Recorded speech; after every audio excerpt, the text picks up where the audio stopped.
here with the Center for Innovation and Worker Organization as part of our Workers Innovating New Strategies series, or WINS.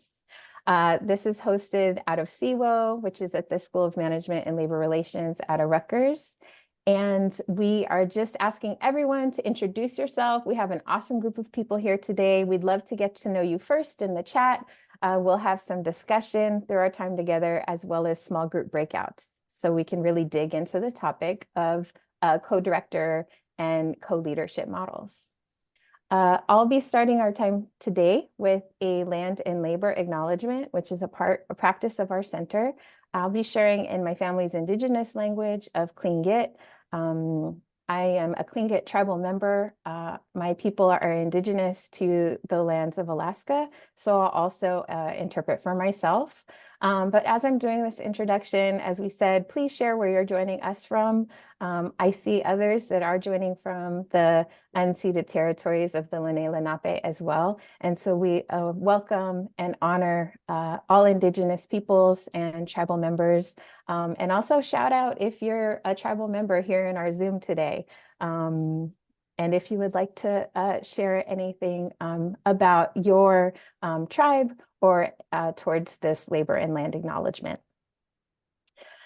Ganeshti Shiake Sutat, Kin Shawat Yuchat Duasak, Lekachenach Kisi Marita Pereira Yuchat Duasak, Chaak Machet Seti, Hutzit Ayachana Kahidi. Kleka Yadi Seti, Chanwan Dachkan Ayachat, Chanwan Yach Ach Dachnu, Hutznu Wu Kwan Dach Ayachat. Ganashtish Lenape, Ganashtish Shayach Awu Denehi. So Ganashtish is how we say thank you in Tlingit. I also lift my hands to the first people of the land that I'm joining y'all from, which is the Lenni Lenape. We have a general geographic map here on the screen, as our center, our university, is on Indigenous land. And as we connect and better understand the first labor and the legacy of stolen people and extracted labor and stolen land and the impacts of colonization, both here on Turtle Island and around the globe, we offer this labor and land acknowledgement as the beginning of a conversation, definitely not meant to be just simply in words. And particularly as, you know, today is the day after Dr. Martin Luther King Jr. Day, which we can celebrate Dr. King, Mrs. King and their entire family and their legacy every day. I'm going to close with some words from my mother, who, while I was growing up, would always share the words with me of Dr. King, specifically that silence is betrayal. And so you may recall these words were included in Dr. King's speech on Vietnam, in a speech called A Time to Break the Silence on April 4th, 1967. And the quote reads, "A time comes when silence is betrayal. I knew that I could never again raise my voice against the violence of the oppressed in the ghettos without having first spoken clearly to the greatest purveyor of violence in the world, my own government." My mom translated this into Tlingit, and it reads, "Kleyuch chatangi tin kunach negatsiti." If there are no words along it, it is very much our sickness. So I'm carrying that with me today. Wanted to include that in our labor and land acknowledgement. I also shared my Tlingit name, which is Hin Shawat, which means water woman. You can also call me Casey. I use she and they pronouns. I'm one of your co-hosts today. I work at a CIWO as the Director of Leadership and Organizational Change. And with that, I am going to review, actually, I'm going to ask Dr. Cherie Davis, who is one of our fierce leaders at the center, to introduce yourself, welcome us today, and before we pass it to our other co-host, Mary Grace. Welcome, Cherie. Good morning, everyone. This is one of those times where you actually can say good morning and pretty much guess that most of the people, although I know Nasipo is here from South Africa, most of the people are still doing morning. So glad to see you all here. This is the first meeting for me of the year. And so this is the best way to lean into 2024, seeing all of your beautiful faces. And I want to say that on behalf of myself, on behalf of Marilyn Snyderman and our entire CIWO team, welcome to WINS. We're really, really excited about this Workers Innovating New Strategies series. We're just getting going with it, so I want to say it over and over again. But I think it's also important to note that CIWO turns 10 this year, and for the past decade, we've really focused on leadership. We focused on organizational change and development. But we've really focused on innovative strategies, and WINS is part of our innovation bucket, as we say internally. Some of our well-known programs are Bargaining for the Common Good. How many people know BCG, Bargaining for the Common Good? Anyone? Also, Will Empower, that's Women Innovating Labor Leadership. Anybody got Will Empower recognition here? Okay. But really, the flagship program, right, that many of us do have connections to is Build the Bench. How many Build the Benchers how many Build the Bench folks we got in here? Okay, great. So shouting out Build the Bench really because there's so many ways that particularly even Will Empower emerges from, but we've been building these networks over the past decade. Building off of networks that are many decades, when we speak to Marilyn's long time in the movement. But this is really one of the ways that we share our learning, share the innovations. It's not enough to collect the information from people and just hold on to it. We think it's important to be able to disperse it across the movement as quickly as possible so that we can all learn together, we can build together, we can grow our movements together. And we're just so excited to be able to share what we've been learning and going through even ourselves as it relates to co-directorship. We believe that there's something really beautiful that's happening. And we want to hear from the folks who are doing it and doing it well.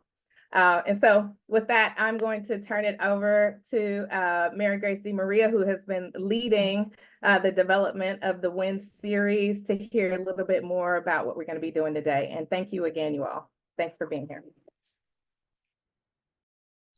Thank you, Cherie, for that wonderful intro. I'm actually going to pass it to Casey. And then Casey's going to pass it back to me. Casey, you want to get into what the agenda is going to be today?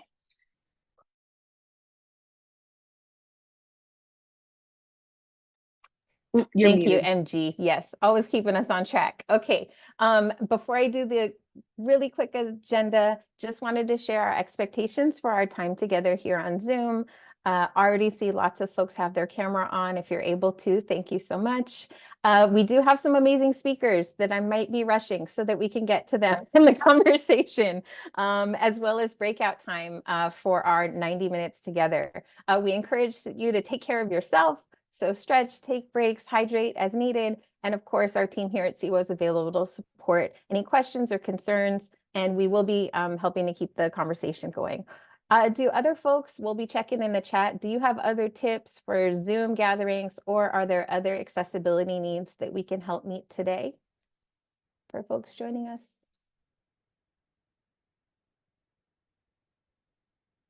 Going to give that just a minute as I move to the next slide so that we can kind of review. Actually, no, I'm going to take the slides down. We want to see everybody's faces. Okay. Anything in the chat? Captions are enabled. Thank you so much. All right. Well, we are here to talk about co-directors building the bench.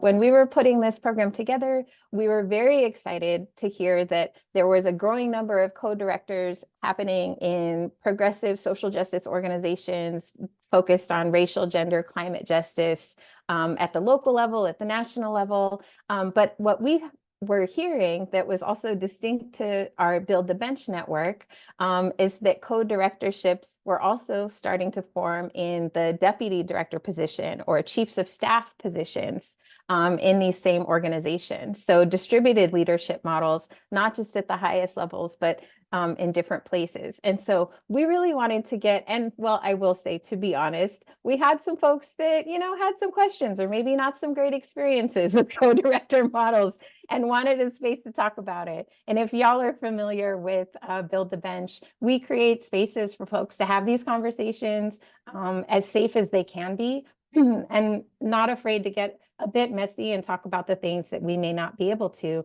in our normal day-to-day work. So the purpose of today's web event is to bring people that are actually doing the work. We have former co-directors of Make the Road New York who will be joining us, as well as deputy directors from Jobs with Justice we'll introduce in just a moment. We're going to be talking about the challenges and opportunities of co-leadership models, including how they utilize this leadership structure to share and build power with their base of working class folks. So we will hear directly from the co-directors themselves to kick it off. We will have a Q&A portion where we invite everyone to participate. You could actually get started now by adding your questions in the chat if they're particularly burning inside of you. And then we'll have small group breakouts to dig deeper onto several topics as they come up in our time together. So Mary Grace, is that good? We'll get started. Let's do it. Thank you so much for these warm introductions, Casey and Cherie. My name is Mary Grace DiMaria. I'm the Director of Innovative Programs at CIWO, and I'm based in New Jersey on the unceded territory of the Lenni Lenape as well.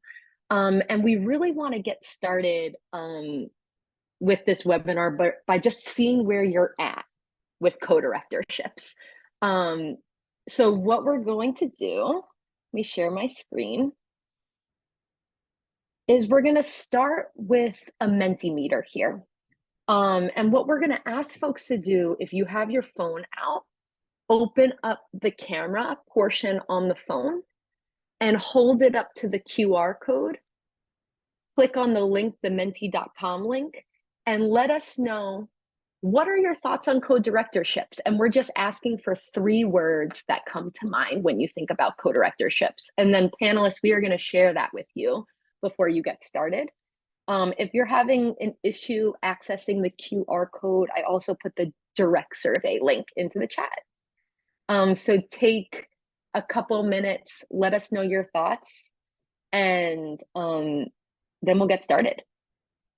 Felicia, if you already did it, you don't need to do it again. Yeah, it looks like 12 people already did it beforehand, which is great.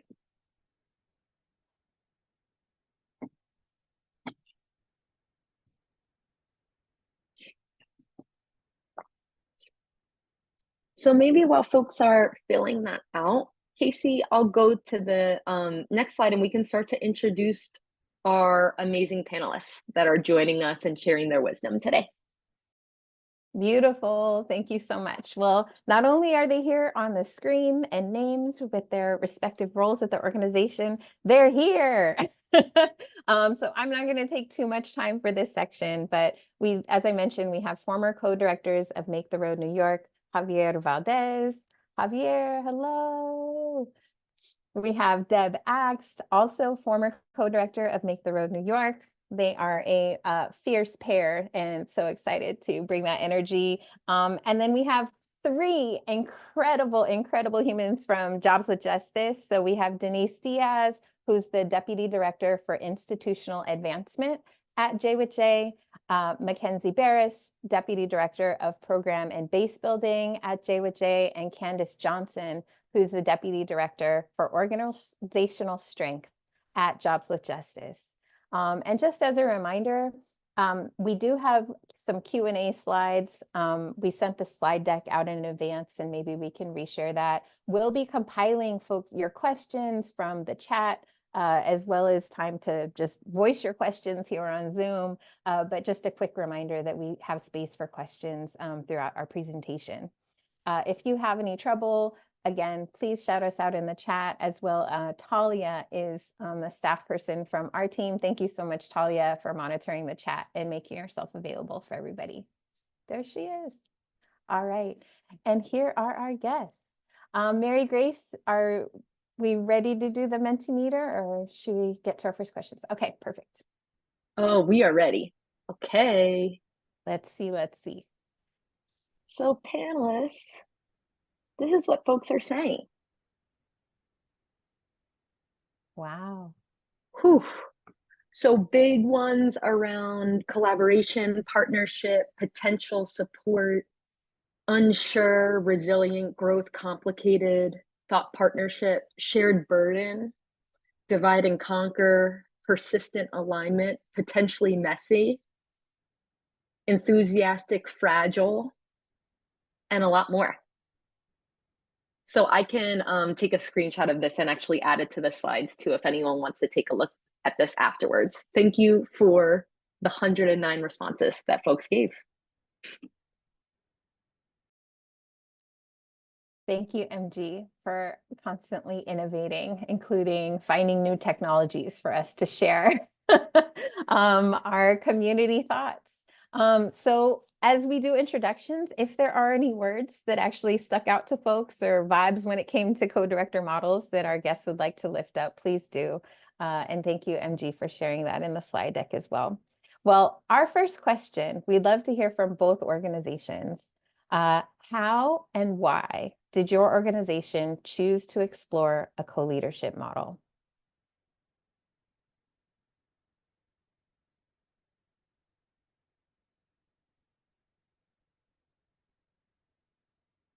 And I think Mackenzie or Javier, I'm going to look at you on this one.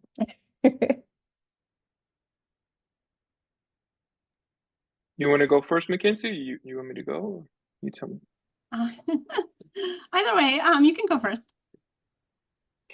Yeah, so first of all, good morning, everyone, or good evening for folks joining in other regions.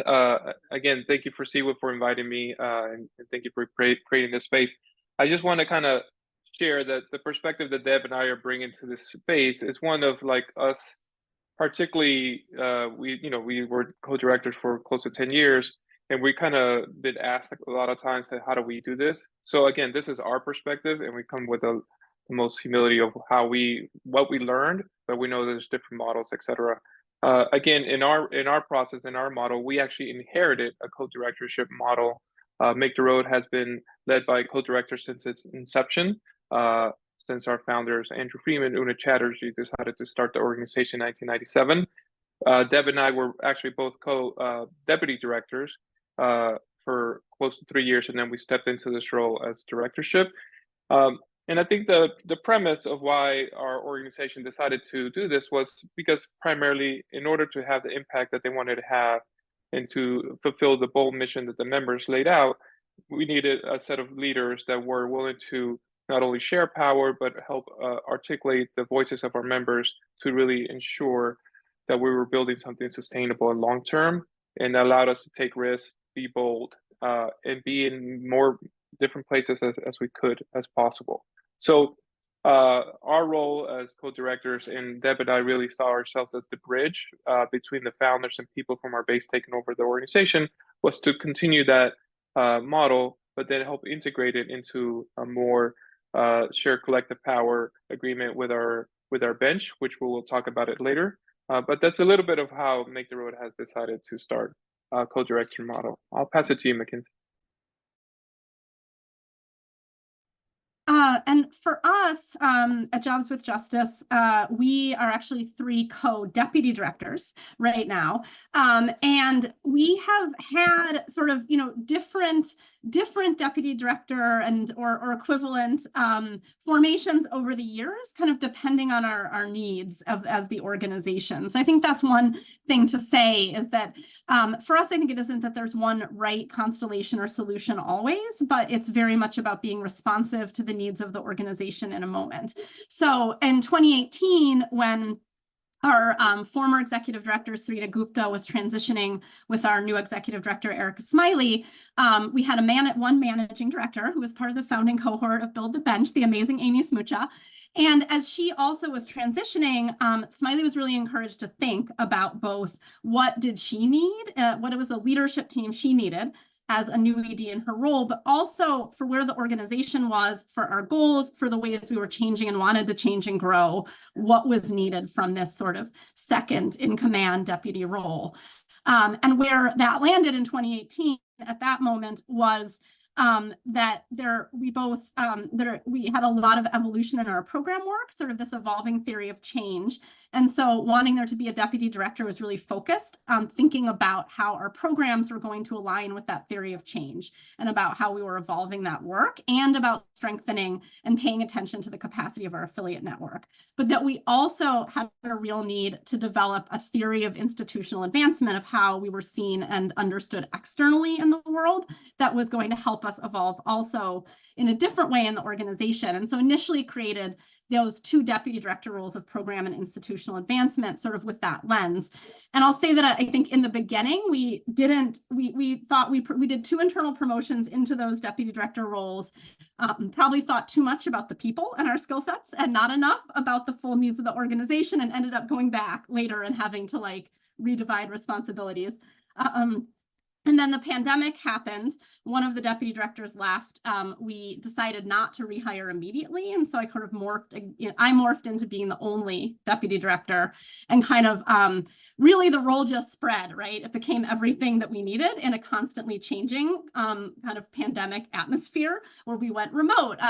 And when Smiley and I came back to, realizing that just capacity wise, like what in our organization the deputy director was responsible for was more than one person's brain and skill set was going to be able to do justice to. And that we needed to think about what needed attention and care in the organization. The skill sets and the sort of job responsibilities that would go with each of those areas, and how much capacity it would actually take to do that well. And coming out of the pandemic, we had gone through an enormous change. We went to being mostly remote after having been mostly based in the DC area. We evolved our program in ways that we wouldn't have anticipated prior. And a lot of these changes happened without us having necessarily been ahead of them. Being able to intentionally think about what shifts to our structure, what shifts to our practices, to our norms are needed to be healthy, to have a healthy organizational culture, to be sustainable, to continue building power in the way that our mission demands, and that that there were multiple places where we needed to make sure that we had real focus and attention. And so that's where we landed in thinking about the 3 deputy roles for organizational health, institutional advancement, and program, based on thinking about where there was sort of attention and care and leadership needed to be able to ensure that our organization was at its healthiest in all of its ways. And sort of saying, again, this doesn't, this isn't permanently the right constellation of roles or the right structure, but for us it was very much in thinking now what was needed for what our staff needed, what our affiliate network needs, and what our mission and purpose call for in this moment.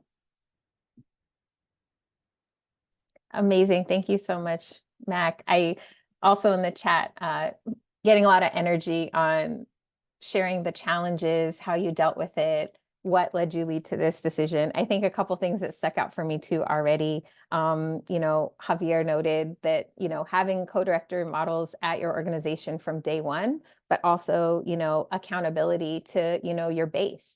And both organizations are very large, engage lots of people, but also networks of people. And so how a co-directorship can really support that. And support the work of not just your internal organization, but the broader networks. We'd love to dig in a little bit more on that. And we already have questions coming in the chat. So I was going to pass it to Candace. If you could talk a little bit more about the deputy roles and your role at Jobs with Justice. And this is kind of where we want to get into the nuts and bolts of it. So, how do you hold your work?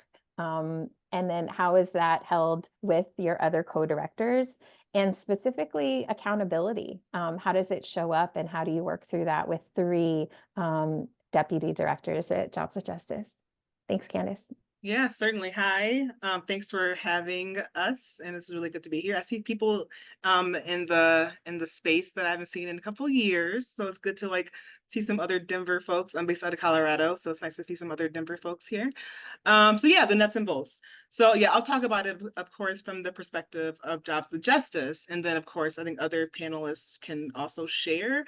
But the way our leadership is structured, and Mackenzie kind of touched on it a little bit, is that we do have an executive director, of course, and that they report to the boards of our C3 and C4. So for us, the co-leadership model is really at the second tier of leadership, which is directly below the ED, and that's the deputy director level. So there are three of us. I'm going to be kind of repetitive, but program and base building, institutional advancement, and organizational strength. And then beyond that, how we're structured is that each of us supervises a set of managers that fall within each deputy's realm of work. So for instance, I am the deputy director for org strength. And so I tend to the internal elements of our organization. So for instance, I supervise our finance director and our operations director. And they are each, responsible for their respective departments and the staff that they in turn supervise. And as the deputy directors, we really serve as the connective tissue across the organization. And we also lead the management of our M team. So we talked about kind of the structure of an ED. We have an ED, deputy directors, and then a set of managers that we call M team. And so one of our shared responsibilities is actually to really be aligned on how we consistently provide leadership to all the managers who each run their own departments. And so our structure is really intentionally designed so that the deputy directors are only supervising managers. And that's intentional because we really wanted to make sure that, we have time to allow us at the deputy director level to really focus more on the strategic oversight across the organization. So the creation of the structure was really informed by the things that Mackenzie already spoke about, right? We were expanding, there were needs, things were becoming more complex, and the structure needed to change to accommodate that. And I think that should be, that's true in a lot of ways, right? Like form should follow function. And so our structure did arise out of needs. So back to this question around like how we hold the work together. And I think, a really clear answer is, just having a structure informed by need and having a clear division of labor. And specifically, with the deputy directors, us having a clear division of labor then informs and feeds into a clear overall staff structure. And so, and that's just a touch of the ways that we have structure. We also get even more detailed with like each department and each, cross-departmental team having their own team charters that dictates their scope and their purpose.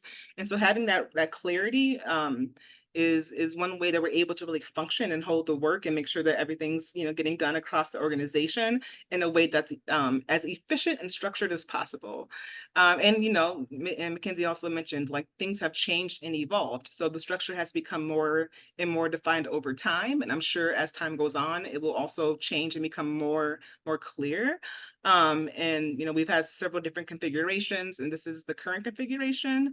But it was again evolved based on like what was needed.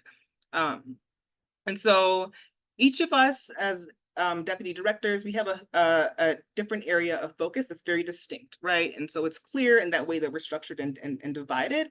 But of course, overlap occurs. And we also, have a need to be in communication so we can really understand what the other deputies are moving. We have to be able to make shared decisions. We have to be able to really, work together. And so another way that we're able to hold the work is having those clear spaces for regular communication and coordination and like really holding that time and protecting it because, we are responsible for overseeing large areas of work at a high level, but we're also a team, the three deputies and the executive director make up the executive team, and we help to hold the vision and align strategies across the organization.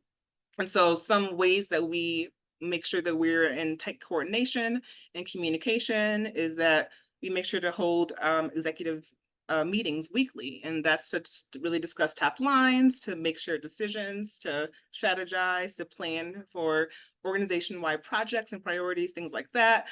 We also have 2 90-minute workspace sessions, which is a new innovation that was put forth by our ED Smiley, Erica Smiley, which was actually in part rooted in a solution to address the amount of team meetings that we have, while balancing out the need to collaborate and make sure decisions, because we do have a lot of teams in our organization, right? We're highly collaborative. And so that eats up a lot of time. And so now we have these shared workspaces, and they are very intentional. They are meant to deliberately be set aside space for working on individual work, but in like a virtual proximity. So we're in Zoom, and we're not meeting, but we're together. And so that allows us to be able to have like quick, easy access to one another to touch base. So that's another way that we're able to make sure, like, you know, we're having communication as we need to, but we're able to still get work done. And then another way that we're able to really coordinate is our workflow tracking. So we have a workflow tracking document that states our top priorities and helps us to track progress. And so those types of tools and structures really help.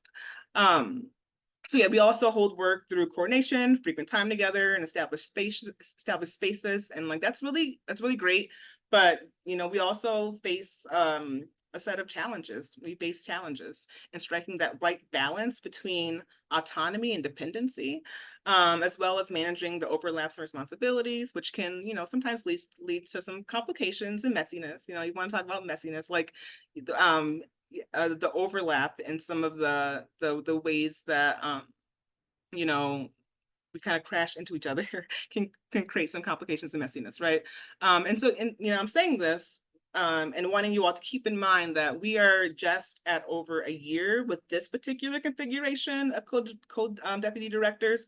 So we are still learning how to work together to be, you know, our most productive and efficient team as possible, while also building relationships. And you know, I want to bring up a team development framework. I'm sure many of you have heard of it, but it's called storming, forming, norming, and performing. And we sometimes use it to sort of make sense of like where we are in our team development. And I think that we're still in a storming phase, right? So like we formed early last year. We were very excited, optimistic, you know. I would say with the best of intentions, we were sometimes a little bit overzealous and you know, in terms of like what we thought we can accomplish in a year, in our first year. And now we're in the storming phase where, you know, the expectations have hit some hard code realities. We're learning about each other's work styles, our strengths, our blind spots. You know, at times there's conflict. There can be frustrations about like, you know, balls dropped or different communication approaches when they arise. But like what's been helpful for me is to know that this is like a natural part of the process of team development. Right, we're moving into norming eventually, but right now we're still kind of figuring it out. And when we do get to norming, and we kind of get, you know, in and out in terms of our team development, but we're starting to set more practices to collaborate more effectively, to really, you know, accept the reality of like where we are in our work, and then building plans that are informed by that reality. And then soon we'll be, you know, performing and working at our optimal levels with strong accountability. So all that to say is that if you're considering a co-director model, just, you know, be aware that as a co-directorship, like you are a team, and you do have to figure out how to share power and how not to like step on each other's toes while still being productive together. And so sometimes, you know, just for instance, like outputs of productivity may not be even, or may not be, you know, matched across the team, and that can cause some tensions, right? And accountability is needed. But in terms of like accountability, I really think building strong working relationships can really create the container for accountability and those types of like conversations and those types of processes. And when you're able to on a team state your blind spots and then know the other focus on your team's blind spots and be met with support, right? When you know what someone's leadership style, and how it matches with your own, and how to best work together, all things considered, like, that's helping to build that container. When you remember to give praise to one another and to give what I call positive strokes, right? That also creates that container. And then that goes to this, space for teams to really have that consistent accountability. And so what it looks like, to me, well, I think ideally it looks like having transparency about who's responsible for what, and having systems in place when someone doesn't follow through. And it's about, needing to have the willingness to give and receive feedback. And that's really important. So, instead of sharing like specific tools around accountability, I just want to emphasize like building the right container for accountable relationships. And to get there as a team, it takes being intentional. So, intentionality, like being able to agree on how to effectively address points of tension and not letting them fester, or how to contribute to, your team's psychological safety, at work, so then they can share their vulnerabilities, and like we can all fail forward and have that mutual support. And even like building the muscle to articulate your own needs is a thing that is important when you're part of a co-leadership model. And that all takes time to manifest, and attention to manifest, and to consistent accountability practices. So I guess I'll close by saying that I'm learning in this year that just as important as it is to build good structures and have good, have a lot of meetings that we're able to come together and communicate, like budgeting time for building relationships and being intentional about the team dynamics is really important. And that can even look like, if possible, investing time and resources and somebody to support you and being able to like really uncover the dynamics and be able to invent ways to work together more productively. So like hiring a facilitator, for instance. But yeah, I think as our first year as deputy directors has come to a close, we've all agreed that we need to commit more time and resources to improving our team dynamics. Not because they're not good, and not that we're not in good relationship, but we're still in this phase of like figuring out like how do we best work together in this new configuration, in this new team. And so it's been really exciting to work with Mackenzie and Denise and Smiley, as well as our ED. But as we're moving forward and building that rapport and that vulnerability and the comfort level, I think things will continue to blossom and improve, and it's just been really exciting. And I like the messy parts. So like for me, being in those spaces feels really good because I feel like it's generative, and the outcomes are always like informed by like real data about what was working or what was not working. Thank you so much, Candace. And just, it's clear how thoughtful you are about your role and also how that interacts with your other deputies. And it really feels like that's a lot of potential for, culture change within the organization, and really modeling that organizational culture. So many questions coming in the chat, y'all. I promise we're going to do everything we can to get to them. But since we're on this topic and rounding out the third deputy director at Jobs with Justice, I was hoping we could hear from Denise on kind of your role as and how it's distinct from the other roles at Jobs with Justice. And then I'm going to kick it back to Deb and Javier to also kind of get it. We're hoping too, as former co-directors, that you feel a little bit more liberated to talk about your experience and the messy parts and possibly some examples. So Denise, please share more about your role and also how it's distinct from the other deputies at Jobs with Justice, and any other thoughts you may have on that question. Yeah. Oh, and you can hear me, right? I always got to ask that. Okay. Got the headphones on. Hi, everyone. Happy New Year. Yes, and I'm so excited to be here, Denise Diaz. And yeah, I am the Deputy Director of Institutional Advancement.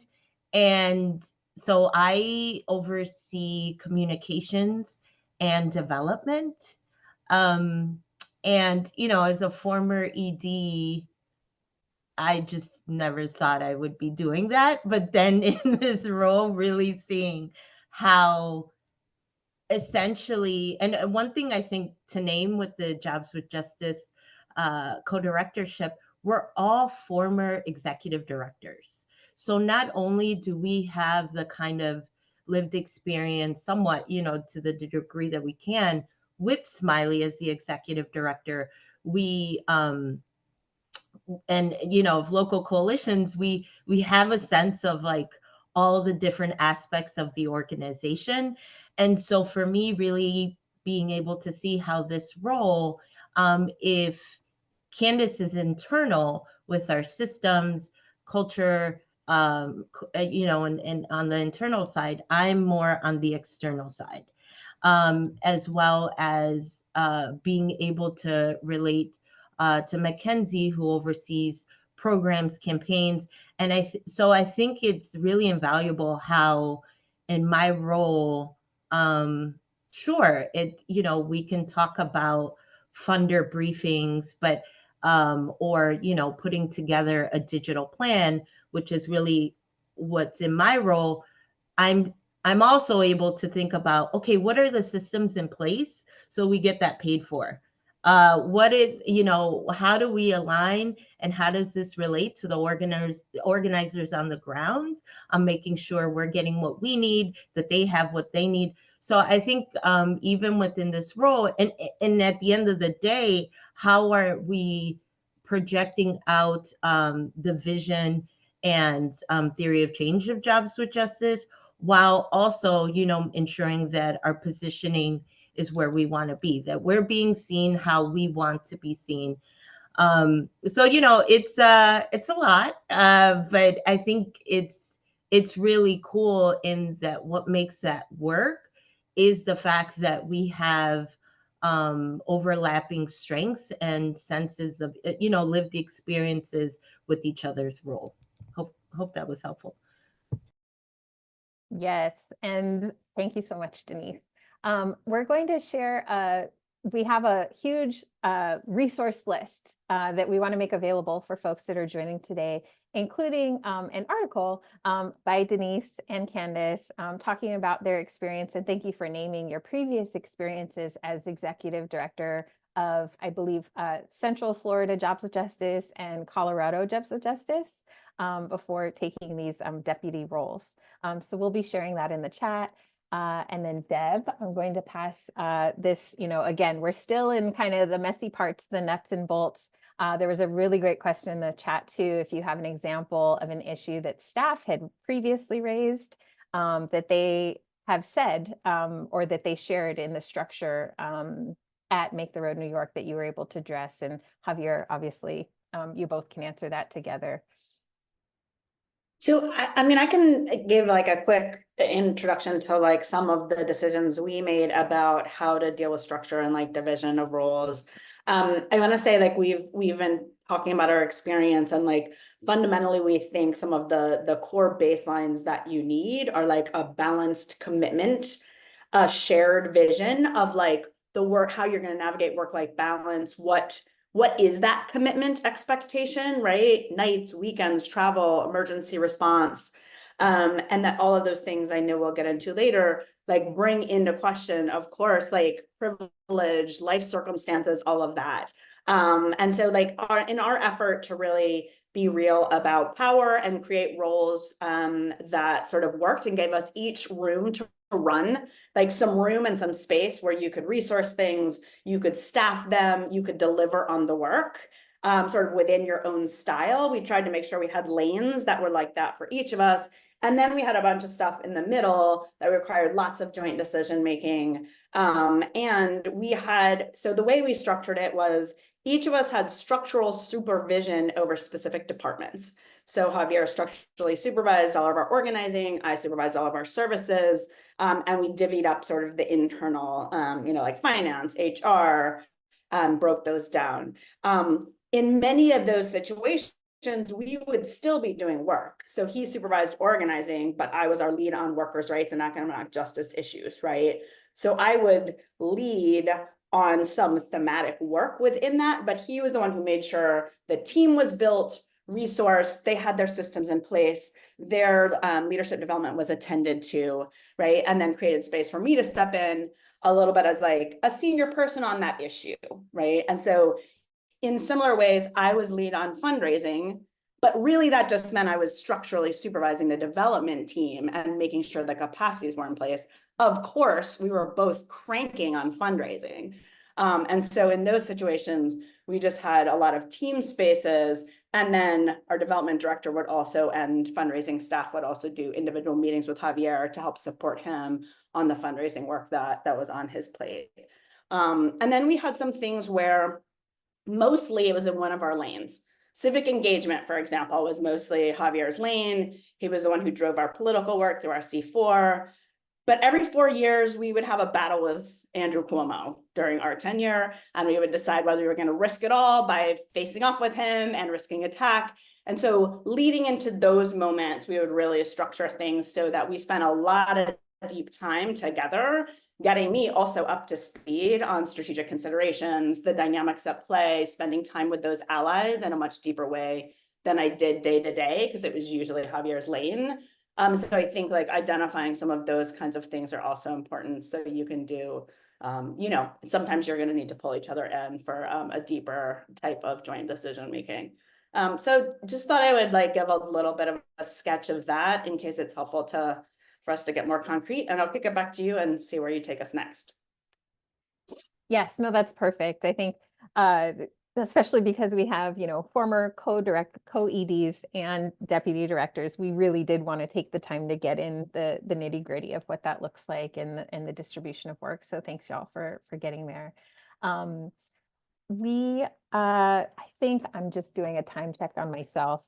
I think I'm going to get to our third kind of question that we had together, because I think it's also coming up in the chat. People are sharing actually resources and examples and quotes from other co-directors. Specifically, I see Bridget's lifting up leadership learning communities, co-ED, comment on co-directorship as, a liberating model for social justice organizations to move away from ingrained systems of hierarchies. And I'll just refer to the chat. And also, we want to keep the conversation going. When we were preparing for our time together, and we had, our CIWO team and also this incredible group of leaders, we landed on the topic of power.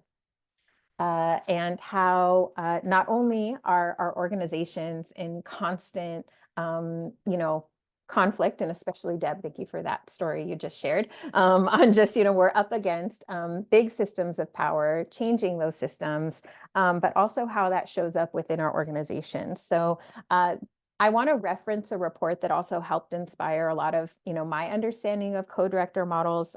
It came out in 2021 by Strela Servas for the Asian Pacific Environmental Network, also known as APEN, that was specifically on nonprofit leadership models. Again, this will be included in our resources.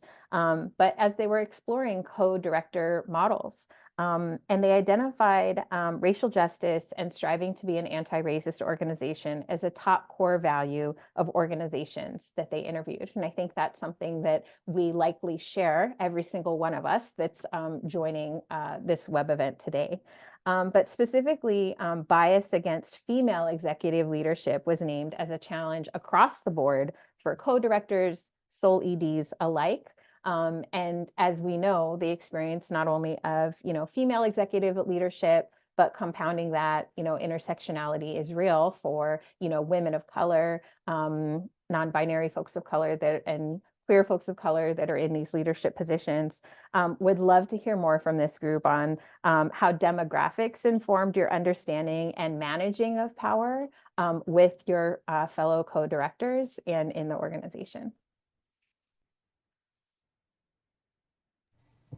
I can start us on that because thank you, Denise. You brought this up in such a beautiful way, so I hope I'm doing it justice. Yeah, no, you did. I was like, ooh, this is laying out to be one of the key messy parts, I think, and have experienced. And prior, I was in co-executive directorship, and these dynamics would come up. I mean, I would say yeah, the reality is like these dynamics that come up where, you know, around race, around seniority in the organization, around gender, all the things. And so, you know, I think first it's, and in this deputy directorship, like we were really clear about like kind of mapping what those dynamics would be.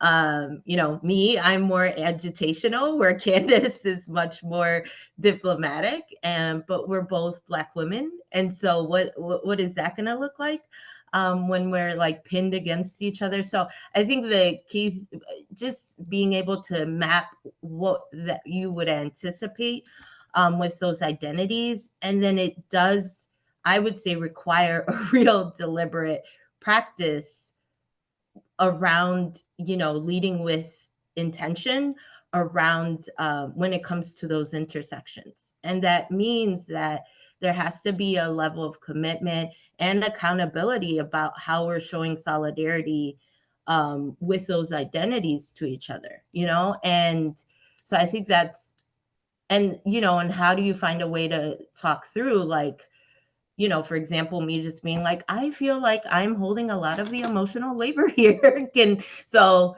expressing that vulnerability and then asking for support.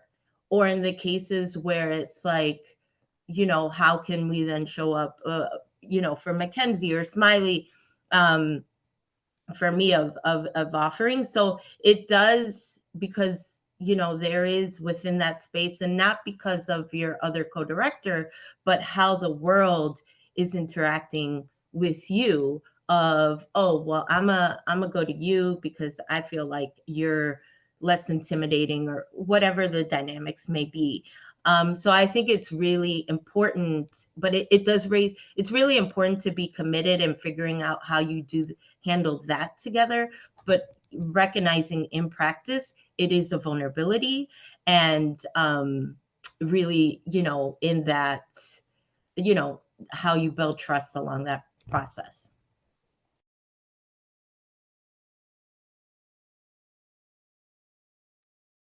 Deb and Javier, how'd that show up for y'all in your time at Make the Road? Yeah, I think the main thing for me was to be able to have like a solid base of where we were operating from and doing all the pre-work, right? I feel like taking the time to kind of build a relationship not only amongst the co-directorship but our set of leaders within the institution. So when that hard, messy moments appear, you were ready for it and you were not trying to do it at the moment. I think in many ways, what I constantly try to remind everybody in co-directorship models is that there's always going to be a moment when somebody's going to get the shine over somebody else, but there's plenty of shine to go around. And so in that moment, your job is to be in support and elevating your co-leader to because it's actually at the end of the day beneficial to the entire institution. So not to get caught up in those dynamics.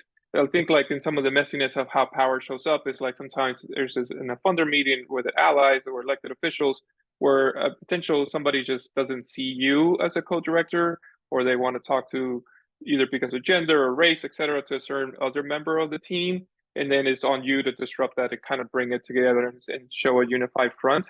So I could just remember moments that when you're like in the state legislature, there was like a state legislature that would only talk to me and not see Deb in the role that she was playing, particularly on the economic work that she was leading. And that was frustrating to me, frustrating to her, and just kind of push to be like, no, she's the leader. Don't take the meeting myself. Don't engage in the dynamics or the conversations around the substance of it, and be like, you have to talk to Deb. Deb is the lead, and kind of pointed that. Sometimes that was with funders where they would see Deb and not me, et cetera. So like, be very mindful of those dynamics. I think is important.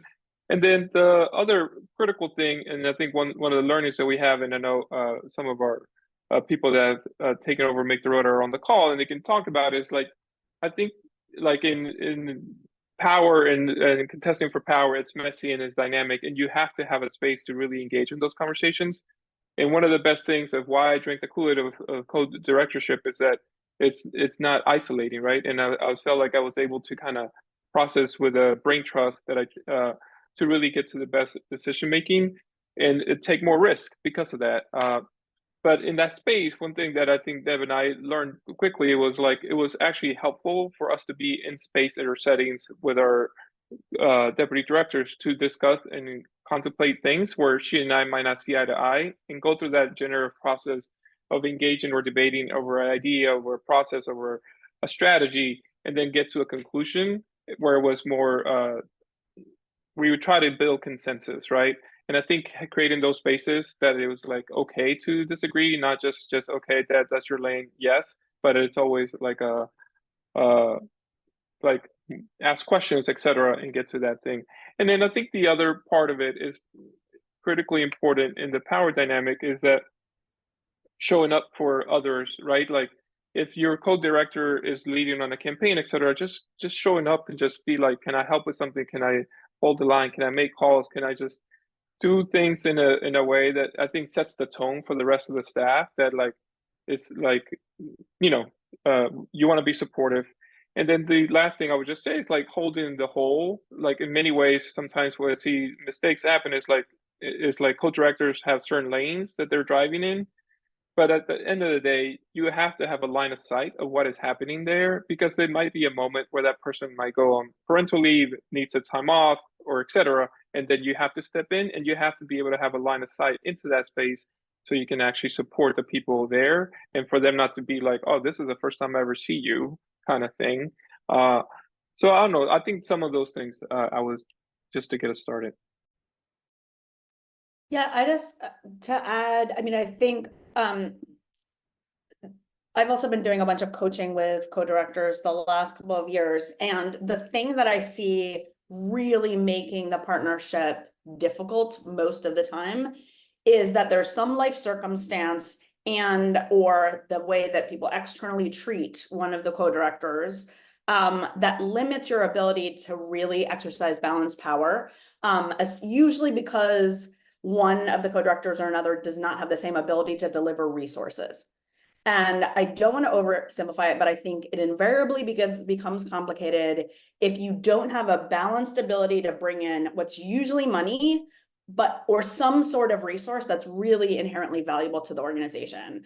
And so I usually recommend that if folks see an imbalance, oftentimes because of pre-existing relationships that one has with funders or key stakeholders that the other doesn't have, obviously, like BIPOC and especially Black women leaders are going to face a lot of external shit that we did not have to deal with, right? And so like having a plan to try to equalize that, to really face that in a big way seems like fundamentally probably the most important thing, besides just learning to cry together and be like deeply open and share your shit. So like that feels really crucial. And then just figuring out as you go, like there's only so much you can anticipate, but anticipate as much as you can. Share how you think it will feel if your co-director disagrees with you in front of other staff, senior staff, frontline staff, like figure out your plan, obviously, to be dealing with some of those things. And then I also think there just has to be space to discover that your emotional experience of this is not always what you expect. And there were some things early on where I felt really like I was not sharing power meaningfully with Javier.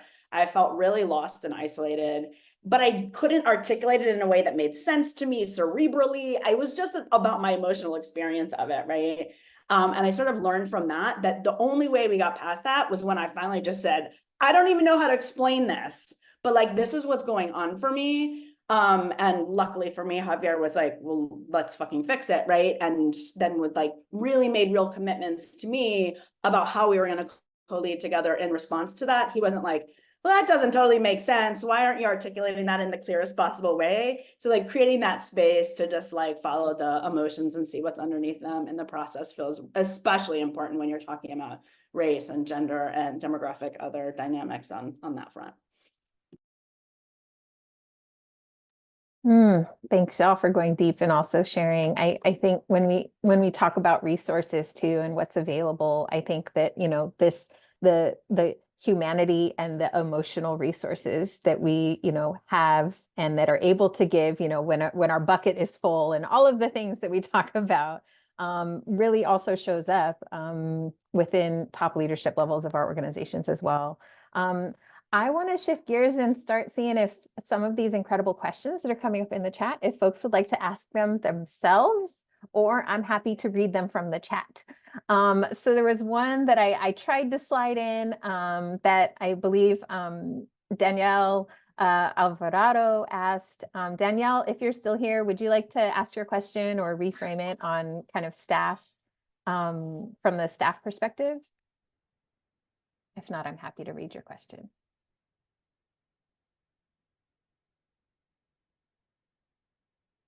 Okay, I'm going to read away.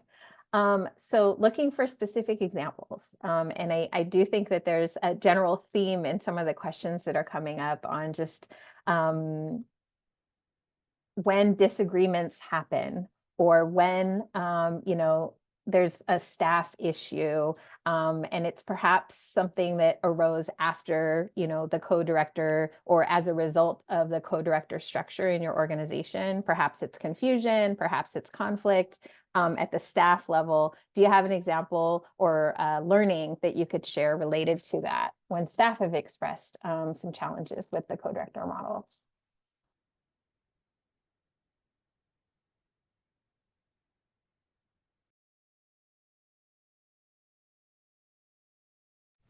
I'll just name, we're going to do the who wants to talk within our configuration, but I'll just say, yeah, I mean, I think it's fair to share, like I thinking of when Mackenzie, you went on sabbatical and Mackenzie previously just held so much. And then now, right, with between Candace and I. And so I think just the general always confusion around like, who do we go to now? Or we're unsure.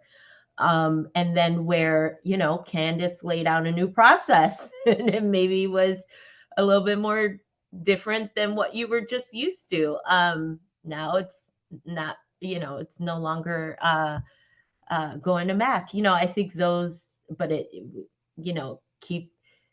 there's something about like just people's comfort and just doing it. So, the change management around that was, I think, something that we kept having to reinforce, like, and we're able to practice while Mackenzie was out to help create space for that transition on new processes. Yeah.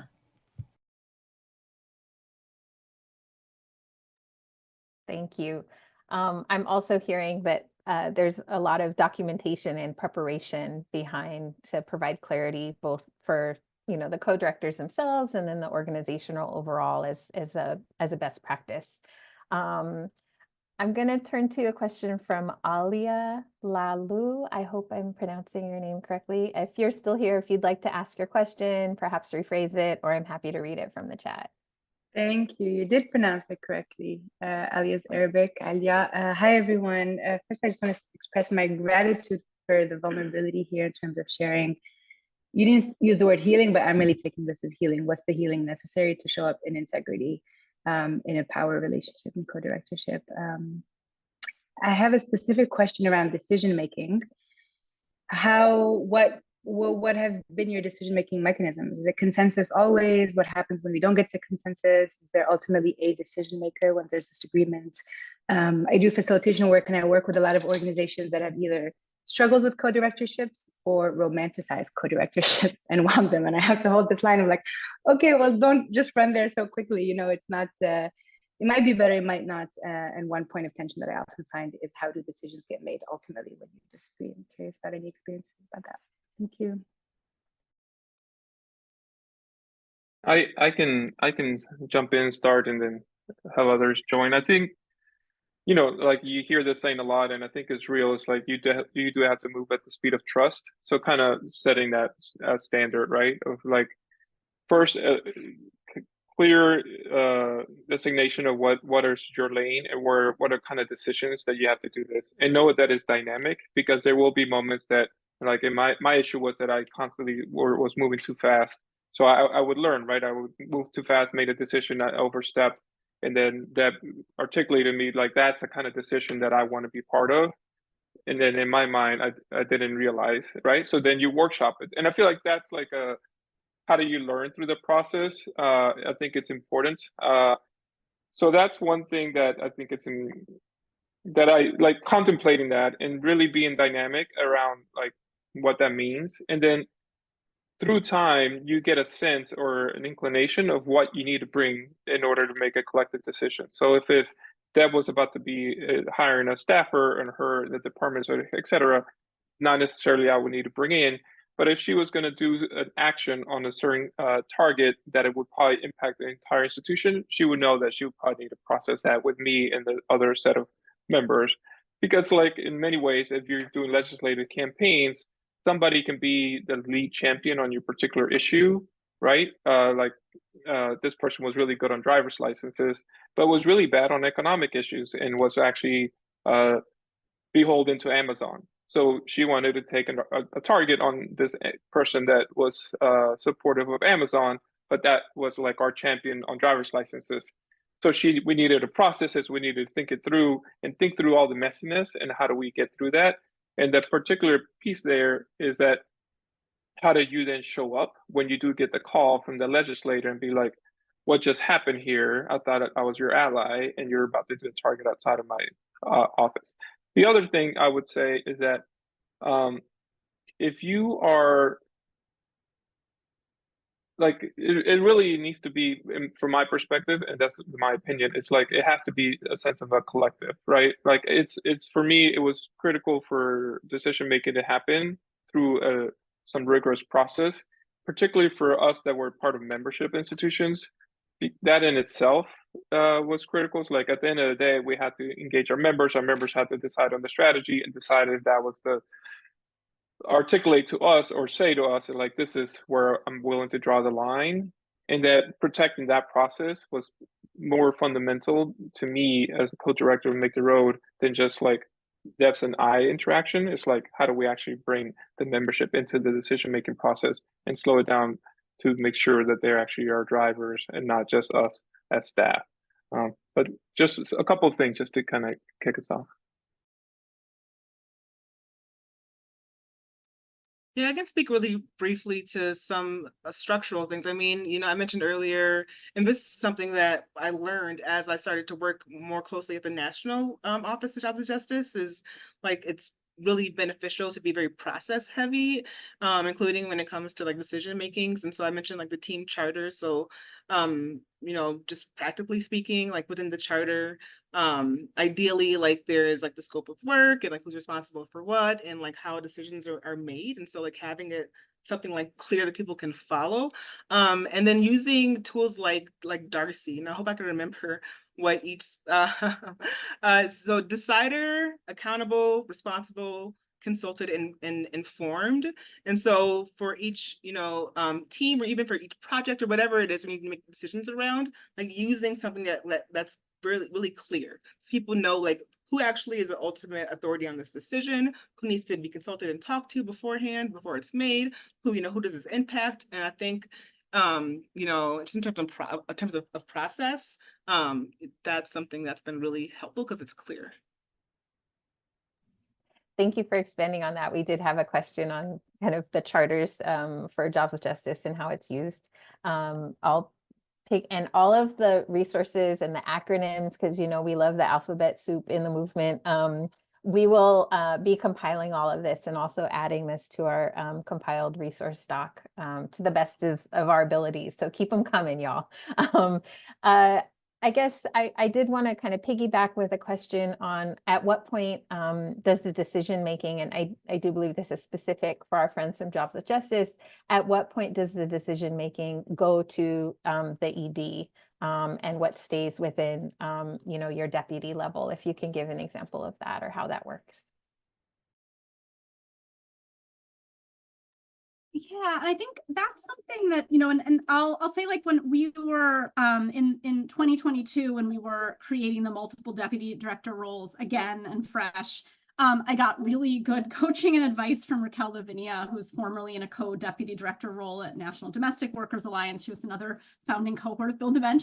And one of the things she really encouraged was to not only think about the clarity among the purpose and sort of the purview of the 3 deputy director roles, but also what changes for the executive director. Like in reality, right? Like if one deputy director and the deputy and the ED were making decisions together at some level, how does that change when there are multiple deputy directors? And so I do think that there has been like and I don't think that we have a list of it, right? And like where those lines are, but I think it is something that we feel out and that evolves, and that, functionally there's sort of a check-in, like something new comes up, like we have a need to create a new process, for something. And we sort of name the like incident and the spur, and then get the clarity that like, yes, we're going to the 3 of us are going to take on proposing this and developing it. And we're going to bring back for you for consultation, right? For a review, kind of like what we have to make sure there are no flags. And so I think we, I think like an agreement, there was like a real agreement from our executive director that yes, part of the purpose of having 3 deputies is that I delegate more, is that I'm less hands-on in everything. And that means I'm going to step back, right? And having 2 co-deputy directors, that I am also no longer going to be in everything. I'm going to step back. And all of that takes constant reinforcement against like, the habits of and other people's assumptions about who does what. But that there was that intention and agreement that would happen. And that then we can kind of feel through like, I think it's like a check at the beginning of something, like we're going to take this and like, we're going to come back. Like our sense of the work plan, our sense of the Darcy is that this is something either that one of us holds and is going to come back to the rest of the group, or that the 3 of us are going to take together as a team, because it needs new thinking and it needs all of our thinking.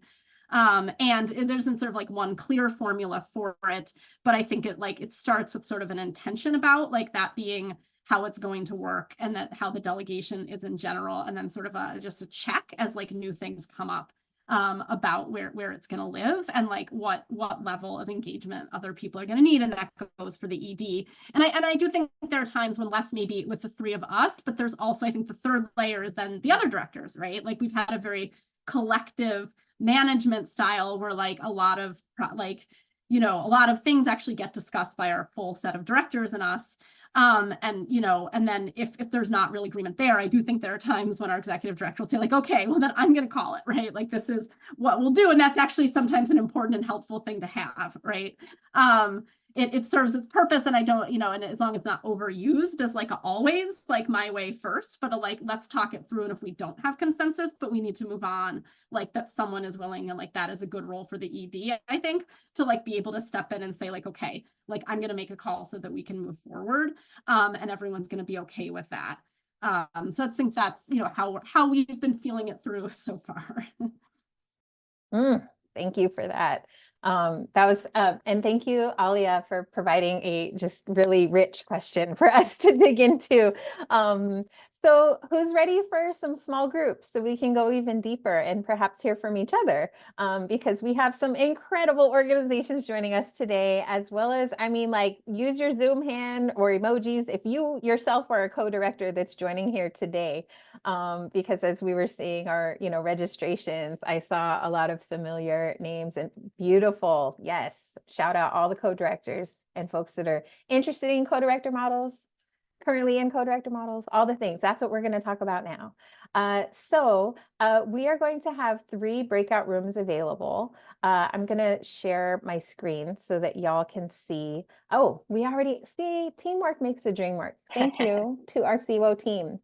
We are going to open up, and y'all are able to self-select which breakout room you would like to join. We have 3 available. The first on evaluating if a co-director model is right for your organization. That group will be joined by Javier and Candice. And then the second group is on operationalizing co-directorships. So that group will be with Mackenzie.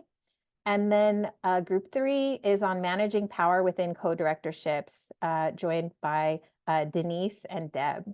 There was a discussion about how actually a board has been a place of supporting success of co-directorship models, whether it's supporting and helping get resources for the co-directors to actually do a lot of reflection around their own personal leadership models, how they're going to work together as a co-leadership, and allow the time for that to happen.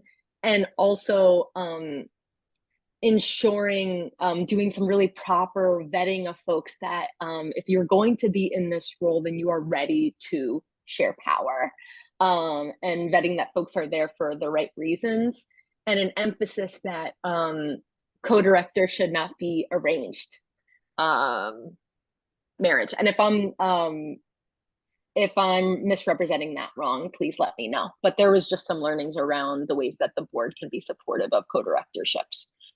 Good discussion, a lot about sort of, good sharing of tools for how you start to sort of map out and think through roles, as well as tools to be able to start to have conversation, among each other, where folks are already in the relationship and working to clarify it more, or moving from an interim to a long-term situation. So I think the notes have good reflection of some of the experiences and tools that came up, and hopefully if any of them our group have something that is shareable to add to the resource guide. I see there's a place to add things to. I'm not sure if it's a Google Drive, but I saw a slide on it, so hopefully our group can do that. Well, one, to name, there were a lot of co-directors already in there, so that was really rich and fun. And more people chime in, but just key the long runway for the transition into this, particularly where the needs of the co-directors are there. They have different developmental needs around that. And then the change management, don't overlook that step. And then, what's the structure to sustain these practices and as you go along the way. Thank you so much to our panelists. Thank you all as participants for bringing your questions, your vulnerabilities, and engaging so thoughtfully today. We have a few close out things to share with you. So I'll share my screen, but everyone should have access to the slideshow. But on the last slide, there is a survey and evaluation from this webinar today. We want to get your feedback on what worked, what to change for future ones, and any lingering questions that you have. Talia is going to put these links in the chat as well, so you can easily click on them. So we would love your feedback there. Also, as we were talking about, there is a resource guide that CIWO has been compiling around co-directorship models, and there really is an abundance of articles out there. And if you have, we've been adding kind of throughout the conversation any other articles that have come up through this discussion, but there's a way for you to also send articles to us, and we can continue to add them to the resource guide. And that is something you can absolutely share with folks that you know. We want these resources to be out there. Finally, this is one of the first webinars, as Cherie said, of the Workers Innovating New Strategies series, the WIN series. And there is a link there, which we can put in the chat too, for the next webinars that are coming up around innovations in our movement. The spoiler is that on January 25th, if you are not already signed up, we are going to be going deep into a whole person, whole worker leadership development model that has been unbelievably successful and healing out of Latin America and the Caribbean with domestic workers there. And we would love to have you there. And we will be providing Spanish interpretation for that WINS webinar and for the majority of WINS webinars after that as well.